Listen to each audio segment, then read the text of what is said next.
नमस्कार दोस्तों, आज की हमारी गौतम बुद्ध की कहानी है सही समय का इंतजार। एक समय की बात है, महात्मा बुद्ध अपने शिष्यों के साथ कहीं दूर प्रवचन के लिए जा रहे थे। गर्मी का मौसम था और गर्म हवाएं चल रही थी, जिससे सफ़र करना बहुत ही मुश्किल हो रहा था। परंतु उन्हें यह सफ़र तय करना ही था, क्योंकि प्रवचन देना जाना बहुत ज़रूरी था। महात्मा बुद्ध अपने शिष्यों के साथ पैदल ही सफ़र कर रहे थे। काफ़ी दूर तक पैदल चलने के बाद महात्मा बुद्ध को एक सुंदर बाग दिखाई दिया, जिसके बाद महात्मा बुद्ध ने सभी को इस बाग में आराम करने का आदेश दिया।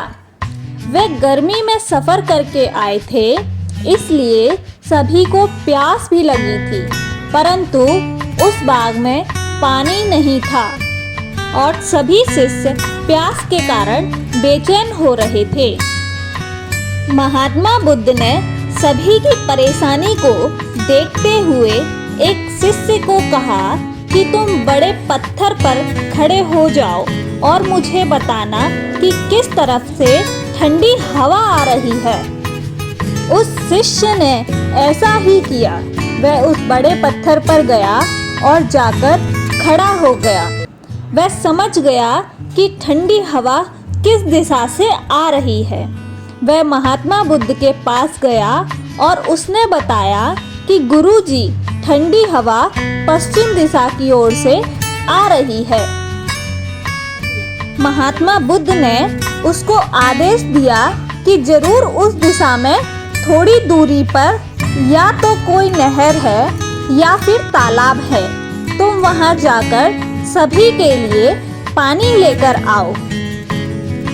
वो होनहार विद्यार्थियों में से एक था और चालाक भी था, इसलिए महात्मा बुद्ध ने उसी को चुना। उसने महात्मा बुद्ध के आदेश का पालन करते हुए पानी की तलाश में अपना सफ़र शुरू किया।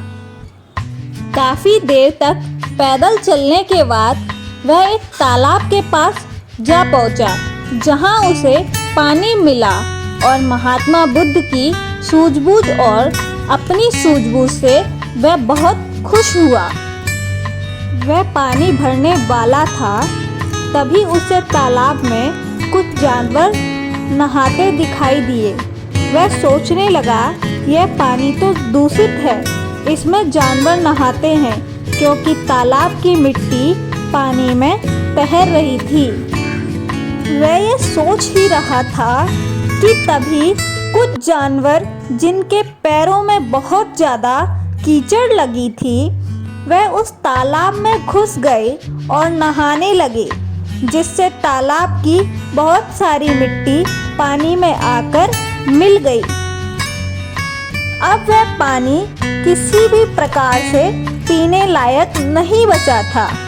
उस शिष्य को जानवर पर बहुत क्रोध आया और वह क्रोधित मन लिए वहां से चला गया के पास पहुंचा और उसने महात्मा बुद्ध से जानवर की शिकायत करते हुए कहा कि गुरुजी, वह पानी पीने लायक नहीं है, क्योंकि उसमें बहुत सारे जानवर नहाते हैं और जिस कारण उस पानी में मिट्टी के बहुत सारे कण हैं, इसलिए यह पानी पीने लायक नहीं है। यह सुनते ही सारे शिष्य प्यास से और भी ज़्यादा व्याकुल होने लगे। उन्होंने महात्मा बुद्ध से कहना शुरू कर दिया कि यदि गुरुजी, हम यहाँ पर और रुके तो हमारी मृत्यु निश्चित ही हो जाएगी, इसलिए हमें चलते रहना चाहिए। समस्या होगी, परंतु क्या पता हमें आगे जल मिल जाए। महात्मा बुद्ध ने सभी को शांत करते हुए कहा कि तुम बैठ जाओ, पानी उसी तालाब से आएगा और स्वच्छ पानी आएगा। बस तुम मेरे आदेश का पालन करो और थोड़ी देर तक इंतजार करो, जब तक मैं कोई आदेश ना दूं। कुछ देर हुई, महात्मा बुद्ध ने उस शिष्य के साथ एक और शिष्य को भेजा और कहा, अब जाओ, वह पानी स्वच्छ है, अब तुम पानी लेकर आओ।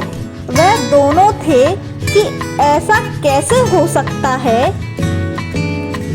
वह उस तालाब पर पहुँचे। वह महात्मा बुद्ध की बोली बातों को याद करने लगे, क्योंकि पानी सच में साफ हो चुका था। उस तालाब में कोई जानवर भी नहीं नहा रहा था और मिट्टी के सभी कण तालाब की सतह पर बैठ चुके थे, जिस कारण स्वच्छ पानी ऊपर ही नजर आ रहा था, जिसे दोनों शिष्यों ने भर लिया और आकर सभी को पिलाया। जिसके बाद उन्होंने महात्मा बुद्ध से पूछा कि ऐसा कैसे हो सकता है, वह पानी स्वच्छ हो गया, वह पानी तो दूषित था। महात्मा बुद्ध ने शिष्यों को उपदेश देते हुए कहा कि वह पानी दूषित नहीं था। ईश्वर ने प्रत्येक जाति के प्राणी के लिए सामान्य पानी बनाया है, जिसे सब उपयोग कर सकते हैं, परंतु हमें अपनी बारी का इंतजार करना चाहिए।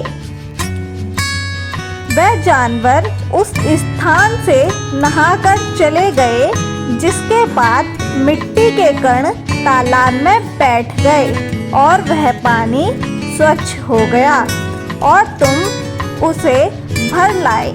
यदि हम इंतजार ना करते और सफ़र पर दोबारा निकल जाते, तो इससे बीच रास्ते में ही प्यास के कारण हमें बड़ी समस्या हो सकती थी, जिसका हमारे पास कोई निवारण नहीं होता।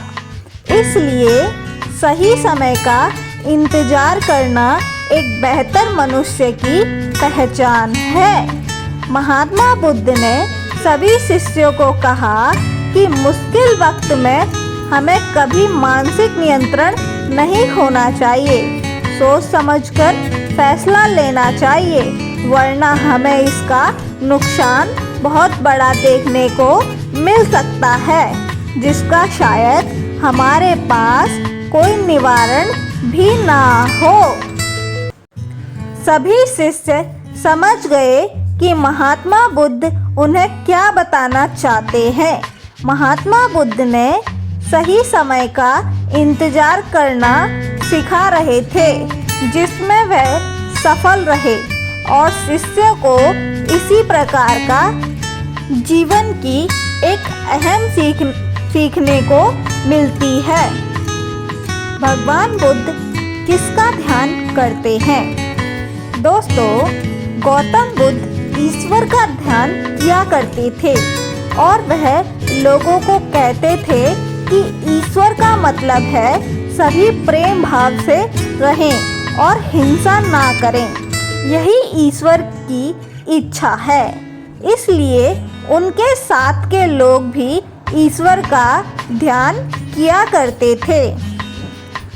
गौतम बुद्ध की इस मोटिवेशनल स्टोरी का निष्कर्ष है, इस कहानी से हमें यह सीखने को मिलता है कि एक बेहतर मनुष्य अक्सर एक अच्छे पल का इंतजार करता है। यदि वह जल्दी करता है तो इससे कई बार उसे नुकसान भी होता है। इसलिए हमेशा सही समय का इंतजार करते रहें, पर जब मौका मिले तो मौके को बिल्कुल भी ना गवाएं। समय का पहिया चलता है, वह किसी के लिए नहीं रुकता। यदि आप एक क्षण भी लेट हो जाते हैं तो यह आपके जीवन पर एक बहुत बड़ा प्रभाव डाल सकता है। गौतम बुद्ध ने क्यों कहा कि ईश्वर नहीं है? गौतम बुद्ध समझ गए थे कि लोग आत्मा का परमात्मा से मेल करवाने के लिए पाखंड करने लगे हैं और इस प्रकार लोग अंधविश्वास में पड़ते जा रहे हैं। इसलिए गौतम बुद्ध ने कहा कि ईश्वर नहीं है। दोस्तों, अगर आपको हमारे द्वारा बताई गई गौतम बुद्ध की ये मोटिवेशनल स्टोरी अच्छी लगी हो और अगर इस प्रेरणादायक कहानी ने आपको कुछ सिखाया हो तो कृपया इसे अपने मित्रों के साथ साझा अवश्य करें और इस चैनल को सब्सक्राइब करना ना भूलें। अपना कीमती समय इस कहानी को देने के लिए आप सभी का धन्यवाद।